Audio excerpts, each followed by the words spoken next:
ಉದ್ಘಾಟನೆಗೂ ಮುನ್ನವೇ ಸೋರ್ತಾ ಇದೆ ಕೊಪ್ಪಳದ ರೈಲು ನಿಲ್ದಾಣ. ನಾಳೆ ವರ್ಚುವಲ್ ಮೂಲಕ ಪ್ರಧಾನಿ ನರೇಂದ್ರ ಮೋದಿ ಇದನ್ನು ಉದ್ಘಾಟಿಸಬೇಕಿತ್ತು. ನವೀಕೃತ ಆಗಿರುವ ಕೊಪ್ಪಳ ರೈಲ್ವೆ ನಿಲ್ದಾಣ ನಾಳೆ ಪ್ರಧಾನಿ ನರೇಂದ್ರ ಮೋದಿ ಅವರಿಂದ ವರ್ಚುವಲಿ ಉದ್ಘಾಟನೆ ಆಗಬೇಕಾಗಿತ್ತು. ಹೀಗಾಗಿ ವೇದಿಕೆ ಕೂಡ ನಿರ್ಮಾಣ ಆಗಿತ್ತು, ಅದಕ್ಕೆ ಬೇಕಾಗಿರುವಂತಹ ಸಿದ್ಧತೆಗಳು ಆಗಿತ್ತು. ಆದರೆ ಉದ್ಘಾಟನೆಗೂ ಮೊದಲೇ ನವೀಕೃತ ರೈಲು ನಿಲ್ದಾಣದಲ್ಲಿ ಸೋರಿಕೆ ಕಂಡು ಬಂದಿದೆ.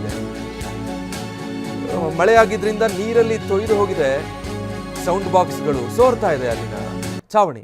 ರೈಲು ನಿಲ್ದಾಣದ ಕಳಪೆ ಕಾಮಗಾರಿಗೆ ಸಾರ್ವಜನಿಕರು ಆಕ್ರೋಶ ವ್ಯಕ್ತಪಡಿಸ್ತಾ ಇದ್ದಾರೆ. ಈ ತರ ಅವ್ಯವಸ್ಥೆ ಆಗಿ ಕೂತಿದೆ.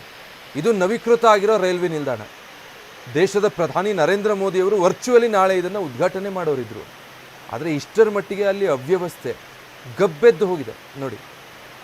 ಈಗಿನ್ನೂ ಉದ್ಘಾಟನೆ ಆಗಬೇಕಾಗಿರೋದು ಇದು ಇನ್ನೆಷ್ಟು ವರ್ಷ ಬಾಳಿಕೆ ಬರುತ್ತೆ ಈ ತರ ಕಳಪೆ ಕಾಮಗಾರಿ ಮಾಡಿದ್ರೆ? ಉದ್ಘಾಟನೆ ಆಗಕ್ಕೆ ಮುಂಚೆನೇ ಇದಕ್ಕೆ ಇಂಥ ಪರಿಸ್ಥಿತಿ ಅಂತ ಜನ ಆಕ್ರೋಶ ವ್ಯಕ್ತಪಡಿಸ್ತಾ ಇರೋದು ಇದೊಂಥರ ಮುಜುಗರದ ವಿಚಾರನೂ ಹೌದು. ಯಾಕಂದ್ರೆ ನಾಳೆ ಖುದ್ದು ಪ್ರಧಾನಿ ನರೇಂದ್ರ ಮೋದಿ ಅವರು ವರ್ಚುವಲಿ ಇನಾಗ್ರೇಟ್ ಮಾಡಬೇಕಾಗಿದ್ದಂತಹ ನವೀಕೃತಗೊಂಡಿರುವಂತಹ ಕೊಪ್ಪಳದ ರೈಲ್ವೆ ನಿಲ್ದಾಣ ಇದು. ಹೇಗಿರ್ಬೇಕಾಗಿತ್ತು ಅದರ ಕಾಮಗಾರಿ ಕ್ವಾಲಿಟಿ?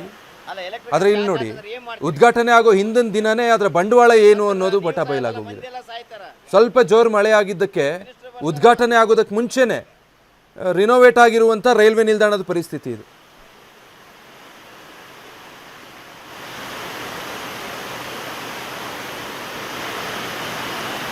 ನಾಳೆ ಕಾರ್ಯಕ್ರಮಕ್ಕೆ